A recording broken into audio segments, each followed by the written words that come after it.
प्रिय विद्यार्थियों, अब तक हमने पवन दूत कहाँ में जाना कि राधा जी पवन को अपनी सखी बनाकर श्री कृष्ण के पास संदेश भेजने के लिए कहती हैं और समझाती हुई कहती हैं कि जिस तू मथुरा नगरी जब जाएगी तो रास्ते में तुझे कौन कौन से सुंदर स्थान मिलेंगे, कुंज के गलियाँ मिलेंगी, प्यारा वृंदावन मिलेगा। और इसके बाद कहती हैं कि रास्ते में यदि तुझे कोई थका हुआ व्यक्ति, खेतों में काम करने वाली स्त्री मिल जाए, मजदूर मिल जाएं, दीन दुखी लोग मिल जाएं जिनको तेरी अत्यंत आवश्यकता हो, तो उस समय तू उनकी सहायता करना, उनकी थकान को दूर करना और उनकी गर्मी को मिटाना। इस प्रकार राधा जी कहती हैं, इस प्रकार तो जब तू मथुरा नगरी में पहुंच जाएगी तो मथुरा नगरी में जो सुंदर सुंदर ऊंचे ऊंचे मंदिर होंगे, उन मंदिरों की सुंदरता को देखना। फिर कहती हैं कि पूजा के समय मथुरा के मंदिरों के बीच जाना, जो वाद्य यंत्र हैं बजने वाले, उन वाद्य यंत्रों की मधुरता को बढ़ा देना। और इसके बाद में फिर राधा जी भगवान श्री कृष्ण के सौंदर्य का वर्णन बहुत अच्छे प्रकार से करती हैं कि मेरे प्रभु श्री कृष्ण का जो शरीर है वो सांचे में ढला हुआ है, उनके नेत्र कैसे हैं, उनके दोनों जो कंधे हैं वो किस तरह से, भुजाओं में वह क्या पहनते हैं, भगवान श्री कृष्ण के पूरे रूप सौंदर्य का वर्णन करती हैं। इसके बाद में अब राधा जी, आज हम पढ़ेंगे इसमें राधा जी अब अपनी सखी पवन को बता रही हैं कि हे सखी, चूँकि तू प्रकृति है, तू मुँह से बोलकर मेरी विरह वेदना को श्री कृष्ण को नहीं सुना सकती, तो किस प्रकार तुझे मेरी पीड़ा को श्री कृष्ण के सामने व्यक्त करना है, यह यहाँ पर राधा जी बता रही हैं। इसको आज हम पढ़ेंगे। तो है ये 15वां छंद। तेरे में है ना ये गुण जो तू व्यथाएं सुनाए। राधा जी कहती हैं तेरे में है ना यह गुण, कह सकी तेरे अंदर यह गुण नहीं है जो तू व्यथाएं, जो मेरी तू पीड़ा को, मेरी विरह वेदना को जो तू सुनाए, जो श्री कृष्ण को मुंह से बोलकर तू सुना सके।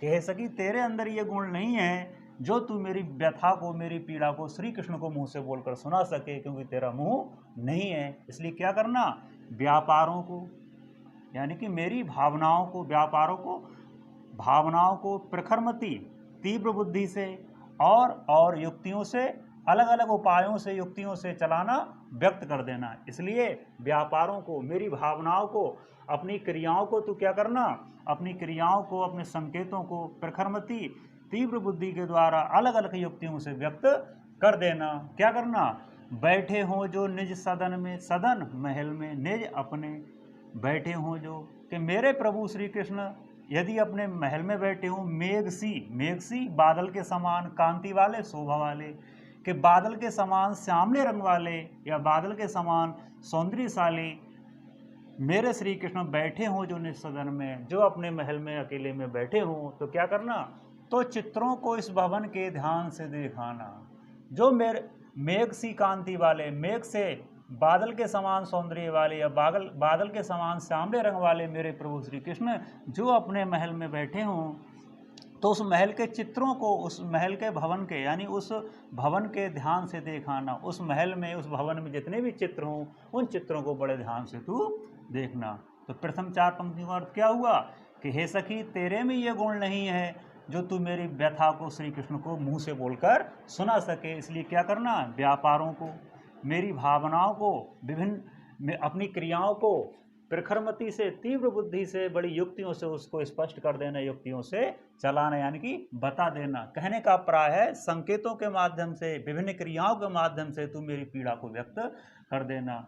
फिर कहा, मेघ सी कांति वाले, बादल के समान श्यामले रंग वाले मेरे प्रभु श्री कृष्ण जो अपने महल में बैठे हों, तो क्या करना, उसी भवन के, उसी महल के चित्रों को बड़े ध्यान से तू देखना। और क्या करना, आगे कहा, जो चित्रों में मिले है विरह विदुरा का चित्र कोई। बहुत आसान अर्थ है, उस महल में अनेक चित्र लगे हुए, उन चित्रों में यदि तुझे कोई विरह विदुरा, विरह से व्याकुल स्त्री का कोई चित्र दिखाई दे, उन जो चित्रों में, यानी उन चित्रों में कोई विरह से व्याकुल स्त्री का कोई तुझे चित्र दिखाई दे, तो क्या करना, तो जाके निकट उसको भाव से यूं हिलाना। तो हे सखी, तू तो हवा है, तू उसी चित्र को जाकर के इस भाव से उसको हिलाना, प्यारे हो चकित जिससे चित्र की ओर देखने लगे। प्यारे, मेरे प्यारे श्री कृष्ण आश्चर्यचकित होकर के जिससे उस चित्र की ओर देखने लगे। तो क्या कहा, आशा है यूं सूरत उनको हो सकेगी हमारी, सूरत याद, आशा है, उम्मीद, मुझे पूरी उम्मीद है, मुझे पूरा विश्वास है। यूँ इस प्रकार सूरत याद आ जाएगी उनको हमारी, उनको उस चित्र को हिलता हुआ देखकर उनको मुझ वियोगिनी राधा जी की पूरी याद आ जाएगी। तो क्या अर्थ आया कि जो चित्रों में विरह विद्राह का मिले चित्र कोई, कि महल में जितने भी चित्र हों उन चित्रों में तो जो कोई विरह से व्याकुल स्त्री का कोई चित्र मिल जाए तो जाके निकट उसको भाव से उमलाना, अर्थात तो उस चित्र के निकट जाकर के उसको इस प्रकार से हिलाना कि प्यारे श्री कृष्ण आश्चर्यचकित होकर के जिससे उस चित्र की ओर देखने लगे। इससे आशा है, मुझे पूरी आशा है, पूरा विश्वास है, यूँ इस प्रकार सूरत याद आ जाएगी उनको, हो सकेगी हमारी, उनको हमारी याद आ जाएगी, मुझ बेउनी राधा की याद आ जाएगी उस विरह से व्याकुल चित्र को देखकर। आगे क्या कहा, जो कोई भी इस सदन में चित्र उद्यान, उद्यान का बगीचे का, जो कोई भी इस सदन में चित्र उद्यान का हो, सदन उसी महल में यानी उन चित्रों के बीच में यदि कोई चित्र एक काय का हो, उद्यान किसी बगीचे का चित्र हो, और क्या हो, और हो प्राणी विपुल, विपुल अधिक, अत्यधिक विपुल अधिक, उसमें घूम रहे हो बावले से पागल से होकर के, और प्राणी मनुष्य। तो क्या कहा, जो कोई भी इस सदन में चित्र उद्यान का हो, उन चित्रों के बीच कोई ऐसा चित्र हो, काय का चित्र हो, किसी बगीचे का चित्र हो, और उस चित्र में प्राणी विपुल उसमें हो घूमते, विपुल बहुत से, उस चित्र में बहुत से प्राणी बावले से पागल से होकर के घूम रहे हो। कहने का मतलब उस सदन में कोई ऐसा उद्यान का चित्र हो कि उस चित्र में बहुत से प्राणी पागल से होकर के घूम रहे हों, तो क्या करना, तो जाके सन्निकट समीप, तो उसी के समीप जाकर के उसको और हिला के उसे भी, तो हे सखी, हे पवन, तू उसी चित्र के समीप जाना और उसको इस भाव से हिलाना, क्या हो जाएगा उससे, देवात्मा श्री कृष्ण को सूरत याद कराना, ब्रज के व्याकुल लोगों की कराना। तो देवात्मा श्री कृष्ण को ब्रज के व्याकुल लोगों की याद तू करा देना। तो फिर से क्या अर्थ आएगा, जो कोई भी इस सदन में चित्रोद्यान का हो, यानी उनके महल में कोई भी चित्र यदि बगीचे का हो और उस चित्र में विपुल बहुत से प्राणी उसमें बावले से यानी पागल होकर के घूम रहे हों, पागल से होकर घूम रहे हों, तो क्या करना, जाके सन्निकट उसको और हिला उसे भी। तो हे सखी, उस चित्र के निकट जाकर के उसको भी तू हिला देना, और क्या करना, देवात्मा को सूरत ब्रज के व्याकुलों की कराना, हमारे देवात्मा प्रभु श्री कृष्ण को ब्रज के व्याकुल लोगों की याद तू दिला देना। ये हुआ। तो फिर से एक बार देखते हैं कि हे सखी, तेरे अंदर ये गुण नहीं है जो तू मेरी पीड़ा श्री कृष्ण को बता सके, क्योंकि तेरा मुख नहीं है, तू मुंह से बोलकर मेरी पीड़ा व्यक्त नहीं कर सकती। इसलिए व्यापारों को, अपनी भावनाओं को, अपनी क्रियाकलापों को प्रखरमति से, बड़ी तीव्र बुद्धि से, बड़ी युक्तियों से व्यक्त कर देना। इसलिए क्या है, विभिन्न क्रियाओं के द्वारा अपनी प्रखर बुद्धि का प्रयोग करके, तीव्र बुद्धि का प्रयोग करके, बड़ी युक्तियों से मेरी पीड़ा को तू व्यक्त कर देना। क्या करना, बैठे हो जो निस्सदन में मेघसी कांति वाले, बादल के समान सामने रंग वाले या सौंदर्य वाले प्रभु श्री कृष्ण जो अपने महल में बैठे हों, तो उस महल के चित्रों को, तो उस महल के सभी चित्रों को बड़े ध्यान से तू देखना। और क्या करना, जो चित्रों में विरह विद्राह का मिले चित्र कोई, उन महल के चित्रों में यदि विरह से व्याकुल स्त्री का कोई तुझे चित्र मिल जाए तो उसके निकट जा करके उसको इस भाव से हिलाना कि प्यारे श्री कृष्ण आश्चर्यचकित जिससे होकर उस चित्र की ओर देखने लगे। यानी विरह से व्याकुल उस चित्र को इस भावना से तो हिलाना, इस प्रकार से हिलाना कि प्यारे श्री कृष्ण आश्चर्यचकित होकर उस चित्र की ओर देखने लगे। आशा है यूँ सूरत उनको हो सकेगी हमारी। राधा जी कहती मुझे पूरी उम्मीद है, पूरी आशा है कि उस चित्र को देख करके उन्हें हमारी याद आ जाएगी। फिर कहा, जो कोई भी सदन में चित्र उद्यान का हो, उद्यान बगीचे का, कि उनके महल में कोई भी यदि बगीचे का चित्र हो और उस चित्र में बहुत से प्राणी बावले से पागल होकर के घूम रहे हो, पागल से घूम रहे हो, तो क्या करना, उसी चित्र के सन्निकट यानी समीप, उसी चित्र के समीप जाकर उसको भी तू हिला देना। और देवात्मा अर्थात देवात्मा श्री कृष्ण को ब्रज के व्याकुल लोगों की सूरत यानी याद तू दिला देना। ये तो अर्थ हुआ। अब आ जाएगा क्वेश्चन, पवन राधा जी की व्यथा श्री कृष्ण को सुनाने में असमर्थ क्यों है?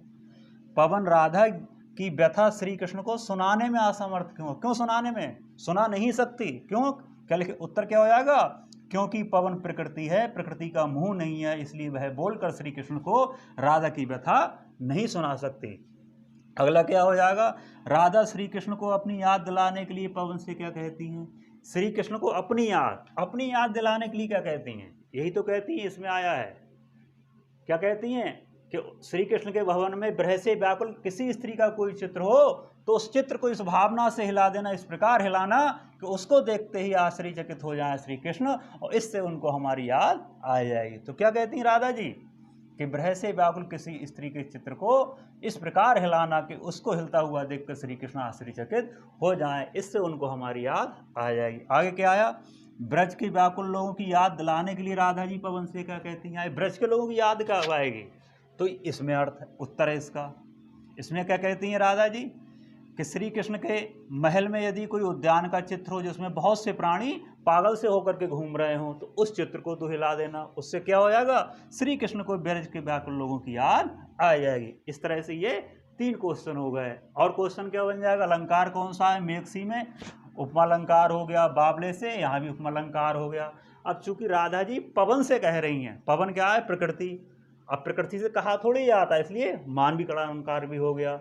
और रस कौन सा हो गया, वियोग श्रृंगार रस हो गया। और इसमें ये भी पूछ सकते हैं क्योंकि ये महाकाव्य शैली कौन सी आ जाएगी, तो हम क्या लिखेंगे, प्रबंध शैली आ जाएगी। इसमें कौन सी शैली आ जाएगी, प्रबंध शैली।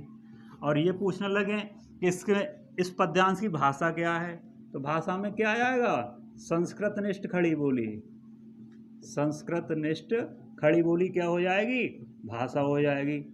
तो इस तरह से किसी भी प्रकार से कोई क्वेश्चन आ जाए आप इसको बड़े आराम से कर लेंगे। आज के लिए बस इतना ही, धन्यवाद।